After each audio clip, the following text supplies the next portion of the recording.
This is Dr. Greg Hall once again with Better Black Health, brought to you by Genetic Sequence Multivitamins. Still the only multivitamins, I said, did you hear me? The only multivitamins ever made to address the unique nutritional needs of African Americans. And the Better Black Health book, which is continuing to make sales, and people are continuing to love it.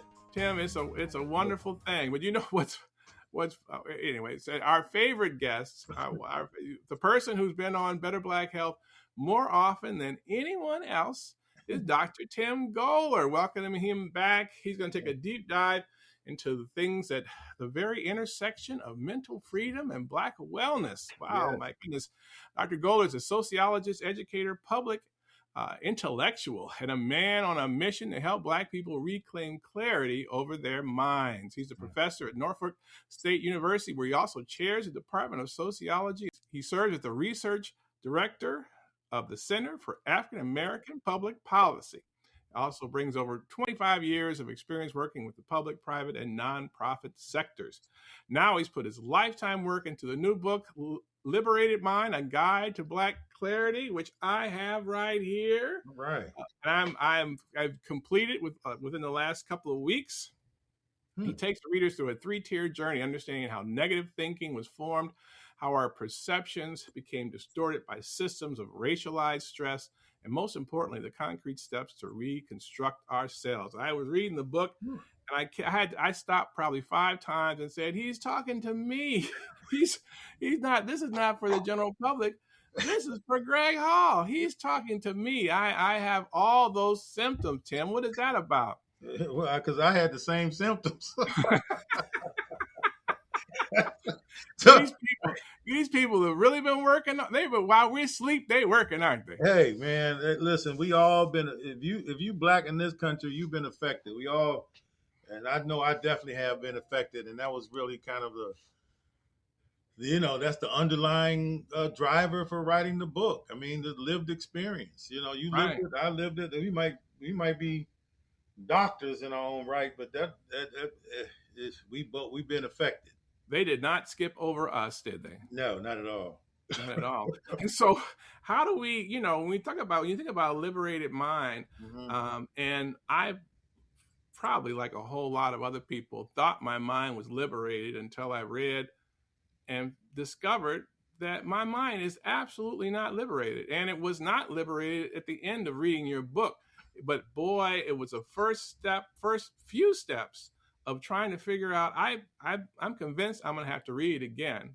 You know what I mean? Because It was just like so eye-opening that to find out about, how I was looking at things and my perspective on things and just so many things. And then you go over the concrete steps of how to correct them, and which I'm started to imply, but I don't think I don't think you could read it once. You got to read it over and over again. Keep it handy. It's not something you read and then put on the shelf, is it? No, man, I appreciate you saying that too, because it's not. It's not meant to be some kind of viral book. It's not that. It's you got. I had somebody tell me the other day. He said, "Man, I can't. I can only do 4 or 5 pages at a time, and I got to sit it down." Right. It's so deep. It really is, but it starts with you have on your website Alden Morris, who's an author and sociologist. He said, "Liberated Mind reminds Black people that mental slavery is crucial to the continuance of their subjugation." It's like, so it's what we have to be slaves mentally. That's the first big step, isn't it, to keeping us down? Oh man, it's the main step. I mean, let me just say this. There's this quote that I knew this quote a while ago, and it just resurfaced like 2 days ago, and it's hit me in a different way. And it was this quote by Archbishop Desmond Tutu. I don't know if you heard this quote. Yeah, of course I've heard him. He said, "We need to stop just pulling people out of the river, and we need to go upstream and find out why they're falling in." Right. So that for me, it hit me differently, because I think when I first heard that was before I wrote the book, right? And then after I wrote the book, that quote hit me different, because too often we spend our lives kind of responding to the consequences of stuff without examining the causes, Mm-hmm. right? Right. Right. And so we treat like symptoms without confronting the conditions, Right. Right. What the right? cause is. And so one of the what and I shared this with you before, right?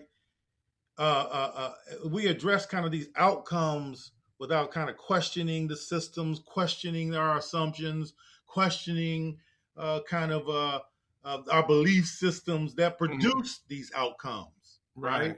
Right.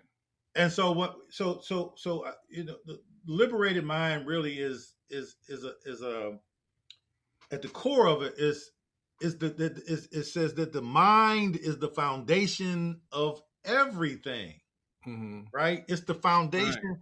It's the foundation of everything. The Right. foundation of our relationships.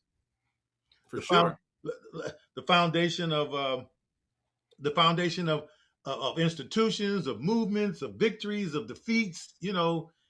It's the foundation of everything. So if we're gonna deal with any of these, any of these things that are trying to improve the conditions of our community, we gotta go upstream. And I contend to you that upstream is here. Is in the mind. Right, right, right. And so to use your example, when people have hypertension and we say, well, what's causing the hypertension? And we say, Well, there's constriction of your vessels and oh, it's your heart is beating faster and harder.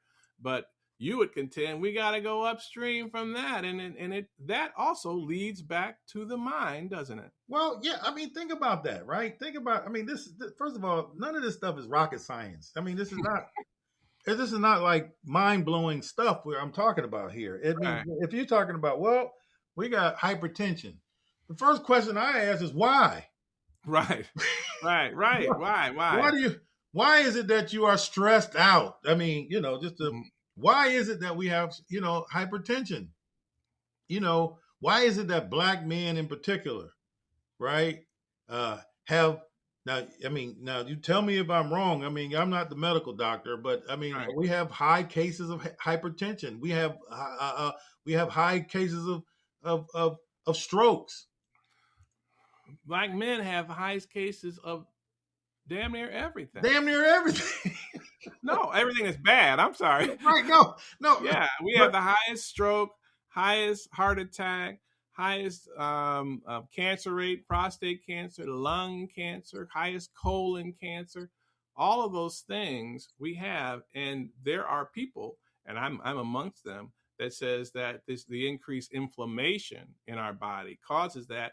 Where does that inflammation comes from? It comes from just being constantly targeted. We are not preferred, and we're not just not preferred, we're targeted, right? And then that, I think that is what's behind all this. Now that doesn't mean you don't take blood pressure medicine like I take, or you don't do anything, but it may mean, to your point, that how we look at ourselves and how we look at our lives and how we look at our environment, how we look at the people who oppress us, is actually making us sick. yeah, I mean, it's how we look at that and how we, like see ourselves, and and also like go beyond because they're being uh saying, well, okay, I got hypertension. Okay, why? Well, because you're stressed. Well, why are you stressed? What's causing the stress? What's causing that, right? And Mm-hmm. and and and and a lot of times we have so much distortion, so much pressure on us that we can't see clearly enough, right? We Mm-hmm. can't see that when you have when a mind is clear, then possibilities emerge, Mm-hmm. right? When the mind is distorted, then possibilities disappear. And then when you Right, have this, when the possibilities disappear, I mean, you might be unemployed. You might be, right. your relationships are not as strong as they need to be. I mean, just all you gotta do is look at the conditions of our families, Right, right. right? And so when there's a disconnect between, you know, uh, um, being diagnosed as having hypertension, Mm-hmm. and not really understanding the upstream causes of that hypertension, Right. the why factor, Right. then we're not really, in some sense, um, getting at a place where we can sus- create a sustained improvement for our community. Because at the end of the day, I believe that when a mind is liberated, the community becomes liberated. Right. And there's no way it can't happen. It You know can't what be. I'm saying? But there are people who are saying who would say and that they're not mental slaves. I'm not a slave to anyone. You know what I mean? Of And course. it's kind of like there's people who have no idea that they've been conditioned to think the way they think. Like I had no idea I'd been conditioned to think the way I think, but I saw it in the book, and sure enough, I have been right. And to be able to Yeah. get out of that habit is gonna take a deliberate. Well, you have to be open to the fact that you could be wrong. Number Okay, one. you hit the nail on the nose, right? First of all, there's going to be a lot of people that say, "Well, I I know what I know. I know." You know what I mean? I know. I know. I'm educated, or Right. I'm, you know, um, I don't need to change, right? This ain't for those people. No. I mean, first of all, we part of the issue is that we have become so good at the idea that, I mean, let me put it this way.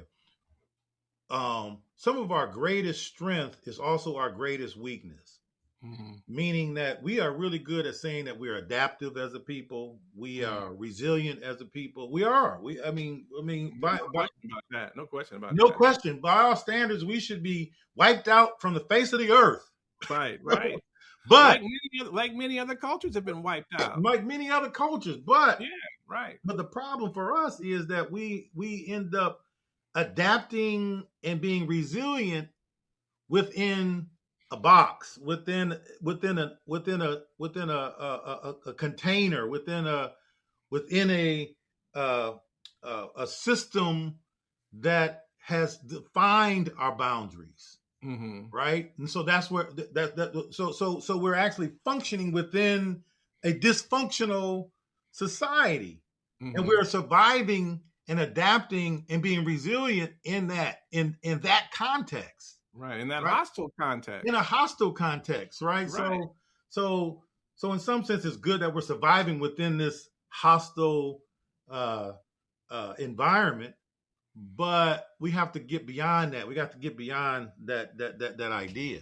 That is, that adaptation comes with a price. It comes with a price. So it comes with uh, strokes and hypertension and Right. obesity And shorter life and shorter expectancy. life expectancy. It comes with those Yeah. things, right? Yeah, because we talk about, if if you have rats, you have one set of rats that you feed and give them water and let them do what they want, and you have this other set of rats that you agitate in a lab. You know what I'm saying? You irritate them, you agitate them, you feed them, but not necessarily regularly and all that. The rats that are agitated don't live as long as the rats that are allowed to live free. You know what I'm saying? So it's like, and we don't even need that to explain that, but that explains it. I mean, living in a hostile environment shortens our lifespan. Yeah, But the point of your book is that we can be in this hostile environment and actually live a normal lifespan if we change our perspective. yeah, and change your perspective and be and understand, like for instance, that the social conditions that impact us, the social conditions like poverty and inequities, these educational disparities, these housing issues, health, all of Mm. these kind of conditions shape our behavior. Yeah. They shape, and so the book contends that the greatest battle really that we face is not actually always external. Many of Mm-hmm. the stuff that we end up facing becomes internal. So these internal these internal things, these external pressures actually become internal realities. Right. You Right. know, Right. but I want to make this point though, because I think this is really a key point. It's not. It has nothing to do with the fact that we as a people are weak, or we lack good character, or that Mm-hmm. we're incapable of things. It's this invisible pressure that ends Mm-hmm. up manifest becoming internal and then manifesting it in all the things that you see in your office. Right, right, right. And so again, I there's evidence to support this, that the reason that hypertension is so high is because of all of the oppression that society puts on us. The Mm-hmm. reason that diabetes is so high is for the exact same reason, that the chemicals that induce diabetes in people, which you don't even see. It's like maybe it's related to obesity or with this, that, and other. Mm-hmm. But those things are all cortisol. All those things are set off by environmental pressure, Mm. environmental stress, Mm. and it's rising, and it's getting higher, and then to have our minds in some ways being hacked to think, Mm. well, don't trust doctors and don't trust labs and don't trust the truth. You know what I mean? And now social media has gotten us going down rabbit holes and believing things that aren't even true. It's really sort of getting out of hand. And what Yeah. what Yeah. you were just talking about, being in the container, like being in the pot. And you mentioned that bonsai theory. A Yeah. bonsai Right. tree. Right. What it. That Yeah. it can only grow to be so big. If you put Yeah. a tree or a plant, anything in a pot, it's going to reach a certain size and then stop. Yeah. Yeah. Versus plants in the ground, it's almost limitless in ways. And so, Yeah. talk about that bonsai theory. Yeah, yeah. I just want to also piggyback on what you said about the environment. The environment around us eventually becomes the environment within us. That's the point, Right. Wow. right? The Yeah. environment around us, inevitably becomes the environment within us. I mean, just think about the family you grow up in. Think about the context of your, just simple. Again, it's not rocket science. The stuff around us shapes how, but let me I do want to thank you for you know uh let me share this bonsai theory. So in my book I introduced something called the bonsai theory, right? I mean, many people have seen a kind of a bonsai tree, right? It's a beautiful little tree. People admire it. They display it. Like I have two of them in my office. I got a couple around my house. It's beautiful. But what many people don't really know about the bonsai tree is that the bonsai tree is a tree that has been artificially produced through a process called miniaturization. Mm-hmm. It is intentionally kept small. The roots have been pruned, the branches have been cut back, and its development is restricted by the container, the pot, the container in which is placed in. And so Mm-hmm. I put forth that I believe that this bonsai tree really is a powerful metaphor for the miniaturized, the dwarfed condition that many of our people find themselves in today. Our roots have been our roots and the crowns, right, continually to be pruned and cultivated by a cultivator, and so it combines us into this little small container. Which is amazing, and that small container keeps us from becoming everything that we can. Well, yeah, I mean, just think about it, right? If our roots are being trimmed and cut off, our roots represent our connection to our history, our connection to our culture, our Right. connection to our ancestors, our collective memory, Right. our understanding of really who we are and where we come from. The mind, so the representation of the crown, if you will, and This is the crown, right? It, Mm-hmm. it, it, it, it, it represents the mind, our consciousness, our imagination, Mm-hmm. our ability to think critically and to define ourselves, Right. right? So you see that when without a connection to our root system and without true knowledge of ourselves, which only comes through the crown, Right. through the mind, we can never really truly obtain our true size, our natural form, our correct identity, or as a people, not just individually, our true power, right? So that's why the metaphor of the bonsai theory is so powerful. Right. Right. It is, and there's no bonsai forest. You know, No, they're, they're always have to be individual. They have to be separated, right? So so there goes the community in terms of uplifting and the genetic diversity. All that is lost when with the, I love that theory. yeah, And and then if I can keep you bonsai'd, right, all is well. Yeah. all is well. you go, you go. If I can keep you bonsai'd, then then we'll continue to kind of replicate what we are already seeing in our community, which is, you know, our families are fragile, our education is. I mean, I don't even have to explain what's going on in our communities because we've been bonsai.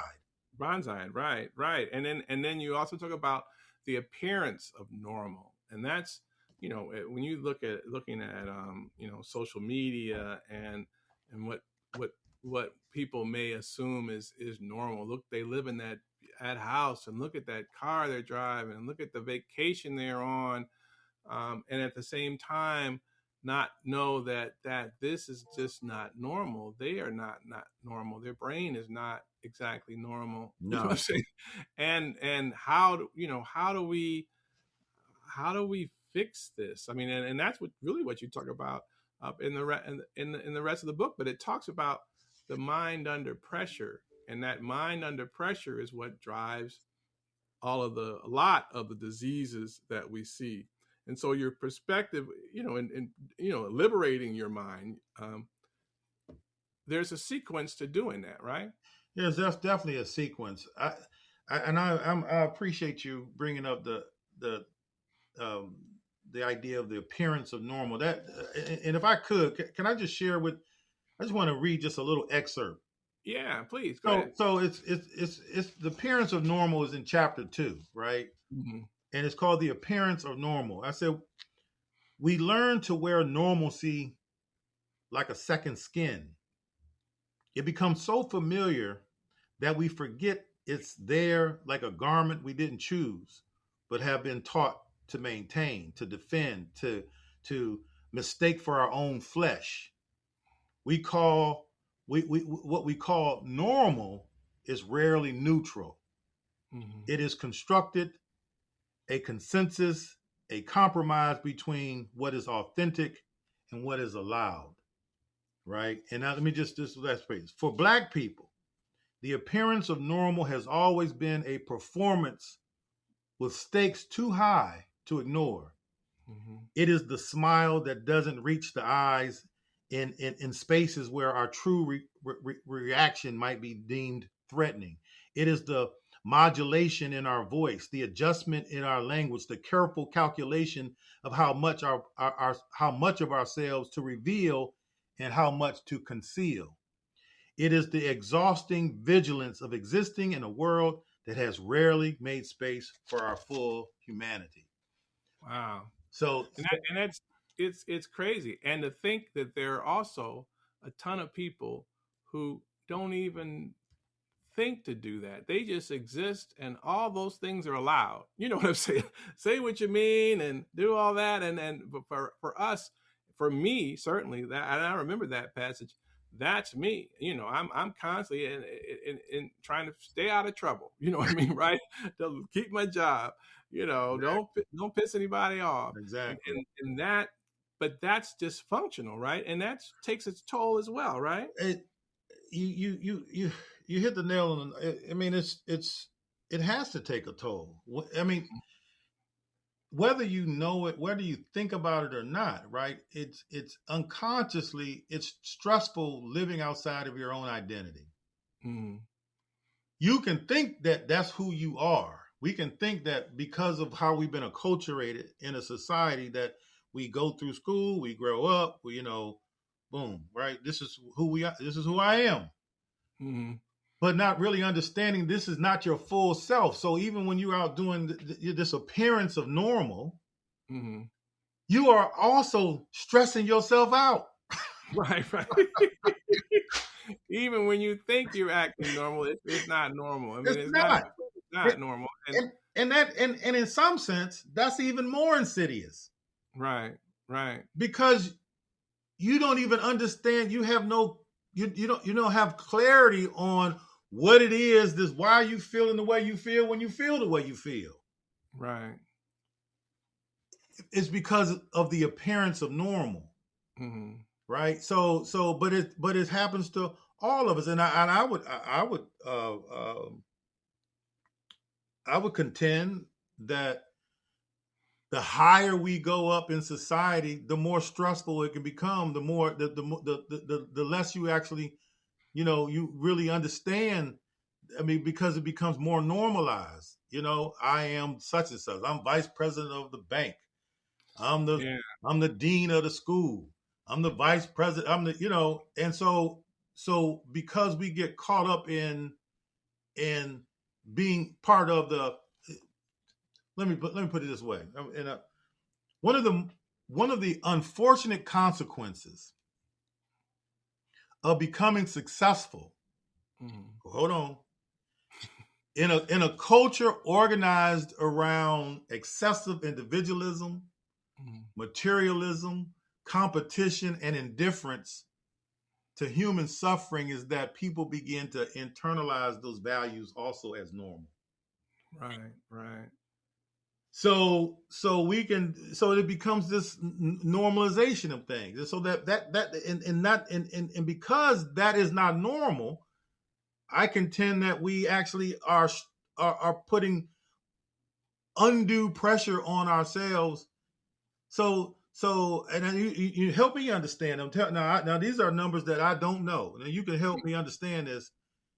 That that that hypertension and the percentages of diseases and things that happen to African American men and African American people in a lot of ways are irrespective of socioeconomic conditions. Absolutely. That was the next point I was going to make. If you look at the life expectancy of rich Hollywood people, Bill Cosby aside, they're still dying prematurely compared to, Bob Hope or, what I mean, whoever. So money does not level the playing field. And that's Thank you. why you think about maternal mortality, giving birth, mothers dying, giving birth, Serena Williams. There's all kinds of people who had money and who had insurance that are having high complications, and it's because of this external pressure that you feel regardless of whether you, and it's clearly worse when you don't have money. To be poor and broke and jobless is definitely worse for your health. You know what I mean? Yeah. And then you're more apt to smoke and drink and add to that too. Right. But being rich and black doesn't give you that much advantage. You know what I mean? And No. that's the problem. And so when you think of why is that? Why is that? That's part of the things we need to contend with. So Yeah. tell me, Tim, but tell me this, Tim, where can we get the book? I Oh, mean, this yeah. is part one. I want to know Okay. where before your part two episode comes out in a few weeks. Okay. Let people know where they can go and get this book. Well, thank you. I mean, so it's I don't think I got it on the screen. So it's Liberated Mind, the Guide to Black Clarity. You can go to my website, which is timgoler.com. Just my name, timgoler.com. It's also on Amazon, but I would prefer you go to my website because there's other information on there that might be useful, hopefully. So timgoler.com. Jeff Bezos doesn't need the extra. He doesn't need any extra money, does he? Who? Jeff Bezos. Jeff Bezos doesn't need the money. And he's making money off of this. This is a bull crap. Yes, but but I gotta say this. I have to say this real quick. The book is co-published. The book is co-published by the National Institute for African American Health, NIA. The book is co-published by the National Institute for African American Health, and you can go to NIA's website and learn more too. So I just wanted to say that. Oh, I appreciate it, and I actually have a little something to say in the book as well. So I appreciate the opportunity to speak on behalf of the National Institute for African American Health, and what an outstanding book. But this is Black health. This is central to our health. And I'm telling you, I read it, and he was talking to me, and I'm pretty sure when you read it, you're going to see he was talking to you. And if you don't think he's talking to you, you have a bigger problem that we're probably going to solve during this episode. But anyway, we'll see you in a few weeks, and we're going to continue to talk about our approaches to liberate our mind. Thanks so much for joining us, Tim. Thank you. Appreciate it. None of the statements that I have made have been evaluated by the Food and Drug Administration. Genetic sequence multivitamins are not intended to treat, cure, or prevent any diseases.